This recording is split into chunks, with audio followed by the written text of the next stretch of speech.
Dr. Kaelen Thorne lived by a single, sacred creed, a text that had governed his entire professional life, the non-interference mandate. It was the highest law of the interstellar union, a promise born from the bloody, arrogant ashes of humanity's own colonial sins. Thou shalt not contaminate. Thou shalt not influence. Thou shalt only watch. He was a watcher, a xeno-sociologist, a ghost in a high-tech blind, tasked with observing the slow, sacred dawn of a new intelligence. And he was a true believer. He had seen, on a previous mission to Sirius IV, what happened when a reckless survey team had given a simple piece of technology to a Bronze Age culture. The society had torn itself apart in a civil war over the gift from the gods within 2 generations. The mandate wasn't just a rule to Kaelen, it was a painful, necessary truth. His current parish was the planet Pryxis, a sweltering, primordial jungle world, a riot of violent life and savage beauty. His flock was the Gek, a species of bipedal reptilians just beginning their slow, clumsy, and beautiful climb toward sentience. From his camouflaged observation post, suspended high in the canopy of a kilometers-high, weeping giant tree, Kaelen had spent 3 years in perfect, reverent isolation. He watched the Gek hunt with sharpened sticks. He watched them form simple, cooperative tribes.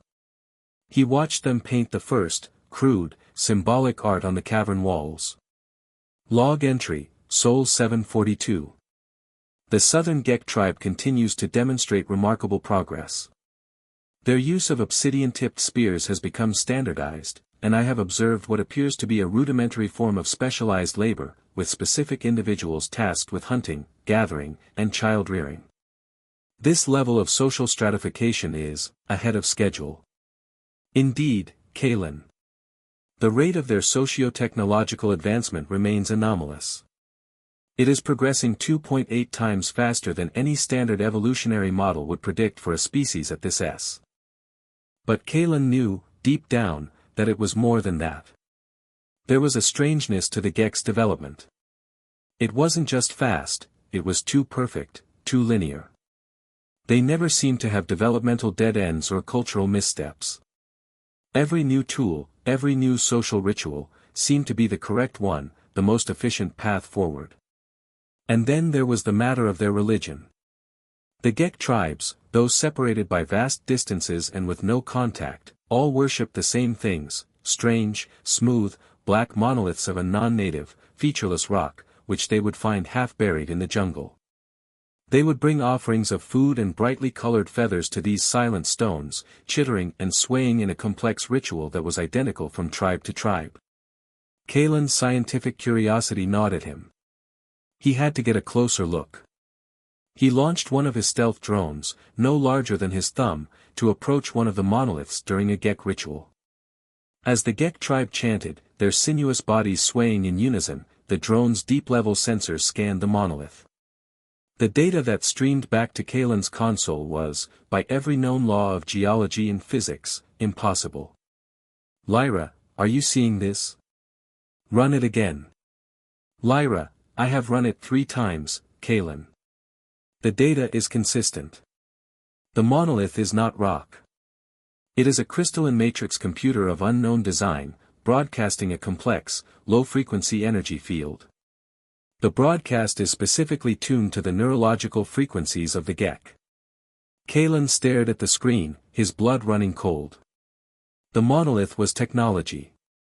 The Gek's religion was centered around a machine. And the energy field it was emitting was a sophisticated, targeted broadcast, a silent lesson that stimulated specific neurological growth and learning patterns. The monoliths were not objects of worship. They were textbooks. They were teaching tools. And the Gek were not discovering their own path forward. They were students in a school they didn't even know they were attending. The discovery of the monolith shattered Kaelen's understanding of Pryxis. The perfect, natural world he had been so careful not to contaminate was already the site of the most profound interference imaginable.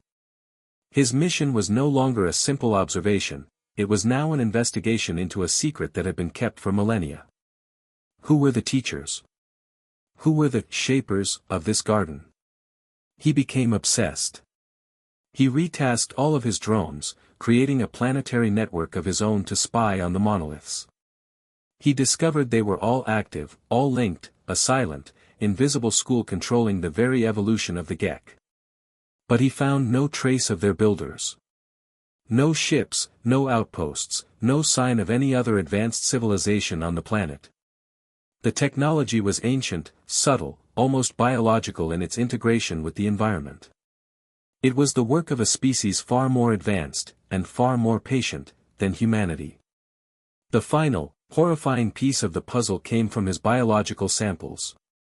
For years, he had been meticulously, and remotely, collecting shed skin, dropped claws, and other genetic material from the Gek. Now, he ran a deep-level comparative analysis, cross-referencing their modern genome with fossilized DNA he had extracted from ancient bone fragments. He handed the data to Lyra for processing. The AI was silent for a full hour. When it spoke, its calm voice delivered a conclusion that felt like a death knell. Lyra, the analysis is complete, Kaelen. The results are unequivocal. The modern Gek genome is not a product of natural selection. It has been artificially and systematically edited. Harmful recessive traits have been removed. Genes for heightened intelligence, social cooperation, and physical strength have been artificially amplified. There are markers of sophisticated retroviral gene splicing in every strand. They are, by any definition, a manufactured species. Kaelen felt a wave of vertigo so intense he had to grip his console to stay upright. He looked at the live camera feed on his screen, a Gek mother, gently grooming her young, teaching it how to sharpen a stick. The scene, which had once filled him with a sense of scientific wonder, now filled him with a profound horror. The mother's love was real. The child's potential was real. But the path they walked was a lie. They were not a naturally evolving people. They were a long-term agricultural project. A crop, being tended in a garden the size of a planet. The non-interference mandate, the sacred text of his life's work, now seemed like a cruel joke. He had spent 3 years terrified of leaving a single footprint, while another, older, and infinitely more powerful race had been rewriting the Gek's very soul. His mission of observation had become a moral crisis of unbearable weight. He argued for days with Lyra, pacing the confines of his small observation post like a caged animal. Kaelen, they have a right to know the truth. Their entire existence is a lie. They have a right to self-determination, even if it means they fail. Lyra, the mandate is absolute, Kaelen. It does not make exceptions for the interference of other species. To reveal ourselves would be to introduce a third, contaminating factor. Furthermore, consider the shapers. Any species capable of this level of planetary engineering is a Class 5 civilization, at least. To interfere, to disrupt their experiment, would be to risk a war we cannot possibly win. Logic dictates that we continue to observe and report. Lyra was right. The logic was sound. The risk was absolute. But Kaelen could no longer look at the Gek as a scientific subject. He saw them as a people, and they were living in a beautiful, intricate, and invisible cage. His decision was made for him on Sol 812. While spying on a monolith deep in the southern hemisphere, he intercepted a new kind of signal. Not the usual low-frequency guidance waves, but a high-density data stream, being broadcast up, into deep space. It was a progress report. He couldn't decipher the complex alien language, but with Lyra's help, he could translate the core mathematical concepts, the universal language of science. And he isolated a single, terrifying, recurring word. Lyra, the concept is yield. Or tithe. Or, the closest human translation, given the context of resource management and biological assets. Harvest. The shapers were not benevolent teachers. They were not uplifting the Gek for some grand, philosophical purpose. They were raising them to a certain point of cognitive and biological development, at which point they would be collected. And the data stream was clear, marked with a cyclical timer that was nearing its end. The harvest was imminent. Kaelen knew he was out of time. He couldn't report his findings. The Gek would be harvested long before a Union ship could ever arrive. He couldn't fight the Shapers. He was one man in a glorified treehouse. But he could do one thing. He could give the Gek a weapon. The most dangerous weapon in the universe, the truth. And in doing so, he would have to commit the ultimate heresy. The truth was a poison, but it was also the only antidote. Dr. Kaelen Thorne stood before his holographic display, the word harvest pulsing in a translated, alien script. The Gek were not children to be nurtured, they were livestock being fattened for the slaughter. His AI, Lyra, had run the calculations. The cyclical timer on the Shaper's data stream indicated the harvest was not centuries away, but mere weeks. Time had run out. His life's most sacred principle, the non-interference mandate, was now a death sentence for an entire species. He could not fight the Shapers with weapons.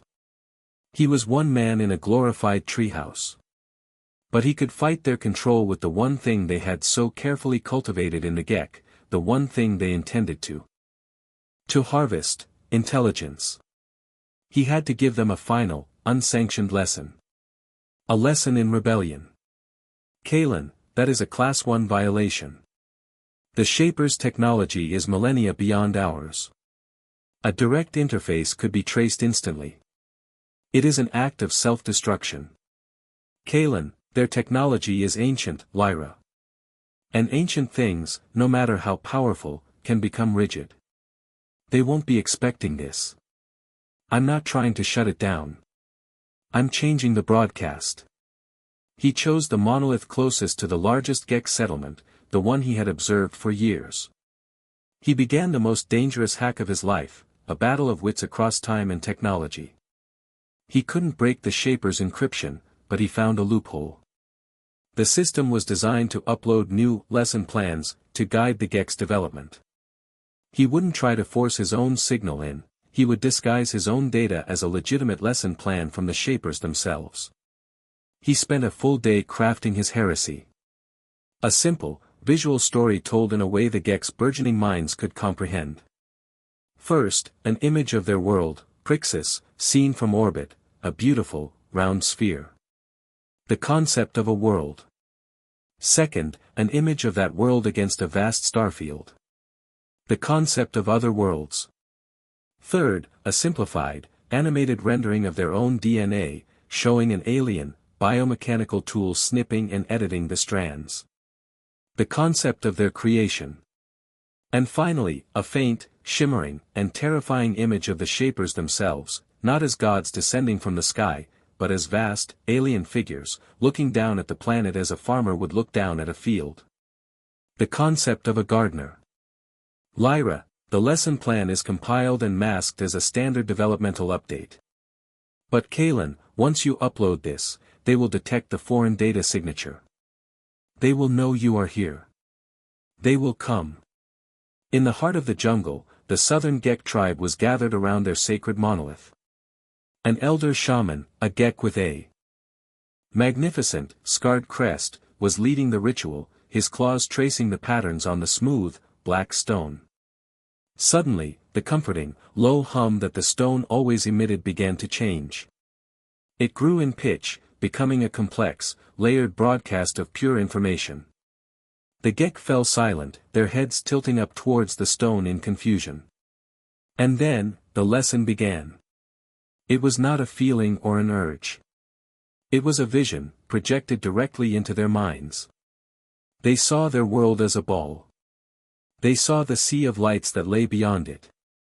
They saw a great, twisting vine that was the shape of their own life force, and they saw strange, non-Gek tools cutting and shaping it. And then they saw the gardeners. Their gods were not spirits of the sky or the forest. They were beings. Other beings. And the Gek were not their children. They were their crop.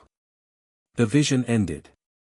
The monolith fell silent, its guiding energy gone, now just a dead piece of rock. A profound, terrifying silence fell over the tribe. The shaman, Broken Crest, looked at his own claws.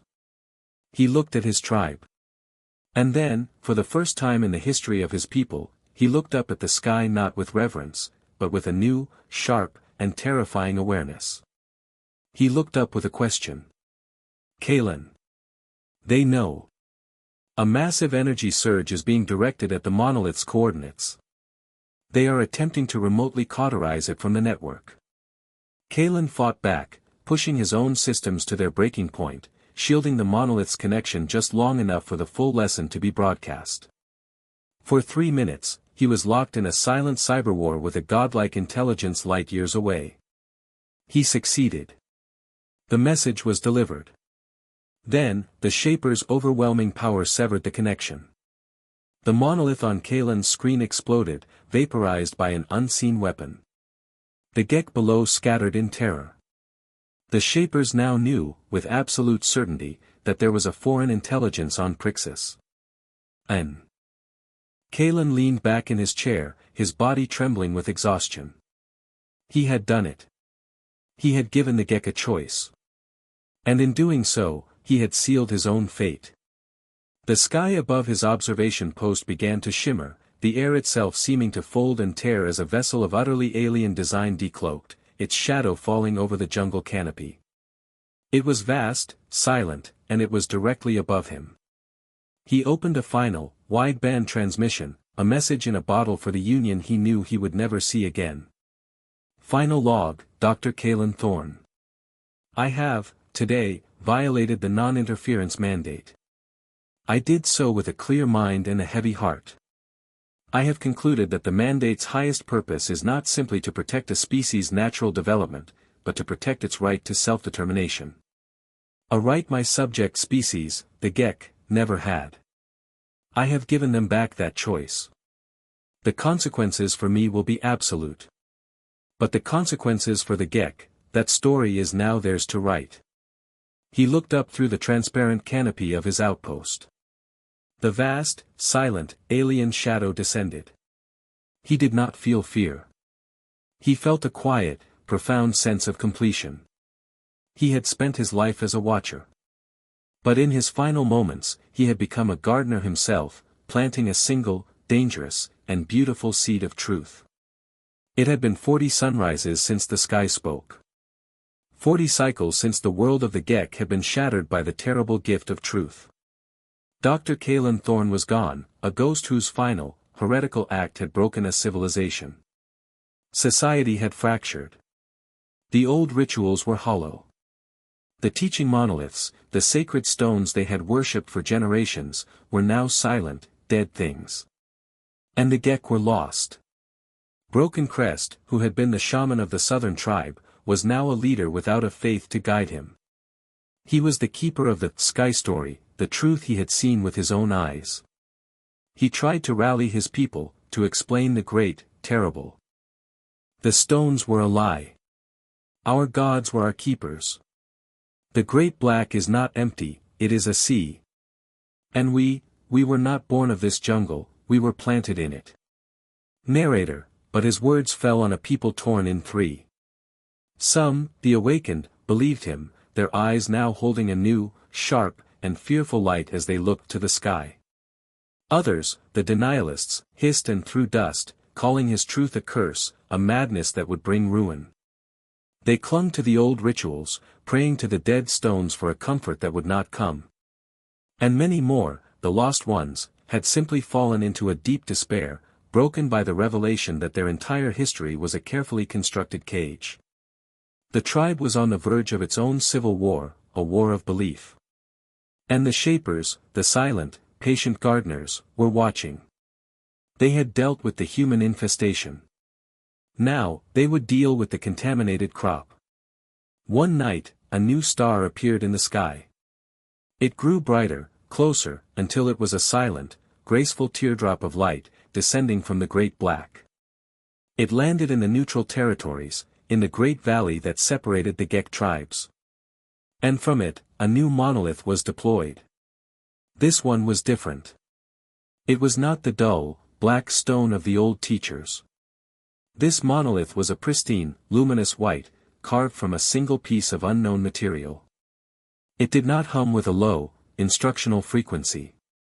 It chimed with a soft, gentle, and deeply seductive melody. Gek from all tribes, drawn by curiosity and fear, began to approach the white stone. Broken Crest, leading a small band of his awakened warriors, watched from a ridge high above the valley. He saw Gek, who had been enemies, hissing at each other moments before, stop and stare at the stone, their aggression melting away. He saw the lost ones, their bodies slumped with despair, lift their heads, their expressions going placid and empty. Broken Crest watched in horror as one of his own tribe, a young warrior who had believed the sky story, was drawn to the monolith's song. The warrior walked towards it, his face a mask of confusion.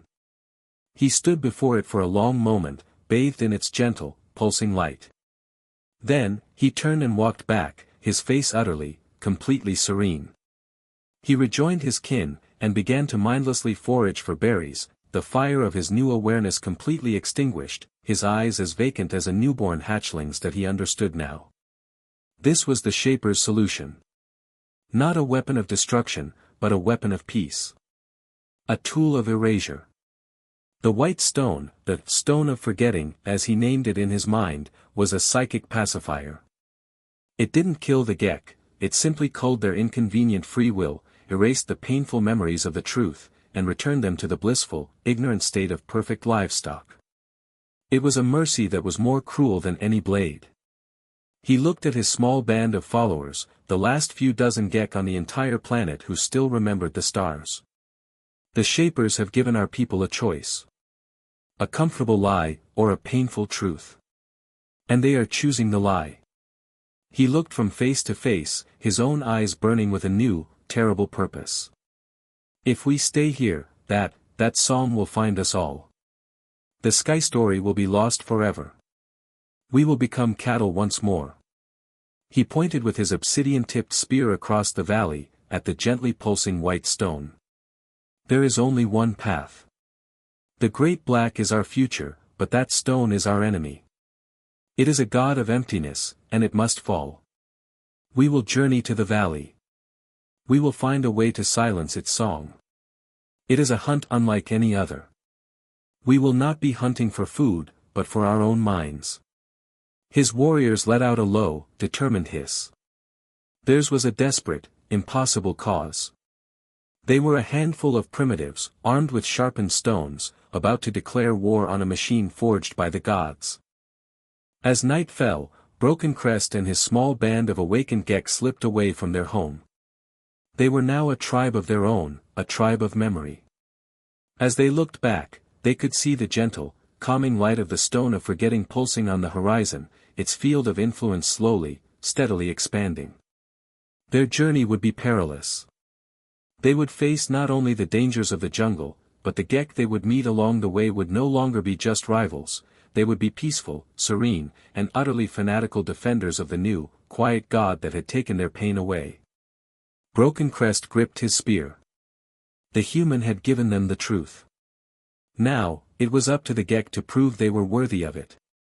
The journey of the awakened was a pilgrimage through a sleeping world. For weeks, Broken Crest and his small band of warriors moved through the primordial jungles of Pryxis, their destination the gently pulsing, malevolent light of the Stone of Forgetting. The world they traveled through was eerily peaceful. They encountered other Gek tribes, but these were not the rivals of old. They were the dreamers. Their eyes, once sharp and reptilian, were now placid and unfocused. They moved with a slow, serene grace, their minds bathed in the blissful ignorance broadcast by the Shaper's new monolith. They did not attack Broken Crest's warriors. Instead, they would approach, chittering softly, their bodies releasing calming pheromones, trying to soothe the agitated minds of the awakened. They would block the path, not with spears, but with their own bodies, offering strange fruits and humming the simple, melodic tune that echoed from the distant valley. To fight them would have been easy. To push past them without harming them, without becoming the monsters the Shapers believed all sentient life to be, do not meet their eyes. Do not breathe their calm. Remember the stars. Remember the lie. We are not fighting them. We are fighting the dream that has captured them. Using their deep knowledge of the jungle, they bypassed the sleeping tribes, a painful, silent trek that hardened their resolve with every encounter. They were fighting for a people who no longer knew they needed to be saved. Finally, they reached the ridge overlooking the great valley. Below them, bathed in a soft, ethereal white light, was the source of the psychic peace. The Stone of Forgetting. It was a single, luminous white monolith, humming with a gentle, hypnotic melody that seemed to pull at the edges of their own consciousness. And surrounding it, sitting in perfect, concentric circles, were thousands of Gek dreamers, their heads bowed as if in prayer, their minds lost in the Shaper's empty heaven. They were the final guardians.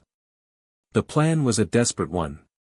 Half of his warriors created a diversion, startling the massive herd and sending it stampeding across the far end of the valley. The Gek guardians, their peaceful expressions shifting to mild, placid alarm, moved as one to calm the beasts and protect the monolith from the disturbance. It was the opening Broken Crest needed. He and his 5 best warriors sprinted down the ridge, racing across the valley floor towards the now lightly guarded white stone. As they drew closer, the monolith recognized them as a direct, hostile threat. Its gentle melody became a piercing, focused psychic assault. The warriors cried out, clutching their heads, their minds flooded with powerful, seductive visions of peace, of an end to all struggle. They saw images of warm nests, of plentiful food, of a life with no questions and no pain. But Broken Crest fought back. He focused on the memory that now defined him, the image of the stardusted void, the feeling of being a tiny creature in a vast, real universe. He focused on the human sacrifice. He focused on the truth. He reached the base of the monolith, raising his obsidian-tipped spear. He struck it with all his might. The spear shattered, not leaving so much as a. The black stone. The stone of knowledge. Bring it. We will use their lies to shatter their peace. His warriors, shaking off the psychic assault, understood. Together, the 5 of them unearthed one of the ancient, heavy, black monoliths.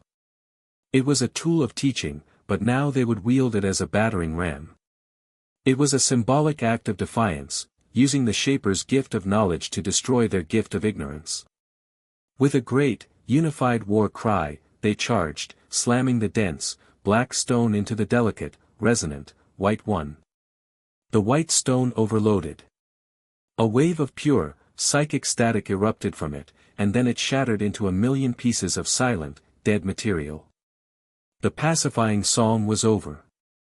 Across the valley, across the entire planet, the Gek awoke. A collective gasp rippled through the species as memories, raw and painful, came flooding back. The confusion, the anger, the terror, but also, the magnificent, terrible truth of the stars. The war for their minds was won. Broken Crest stood amidst the wreckage, his body exhausted, his mind scarred, but his will unbroken. He looked up at the sky. And the sky looked back. A shadow passed over the valley, blotting out the dim, red sun. He looked up to see a vast, silent, and utterly alien Shaper vessel descending from the clouds. And then another. And another.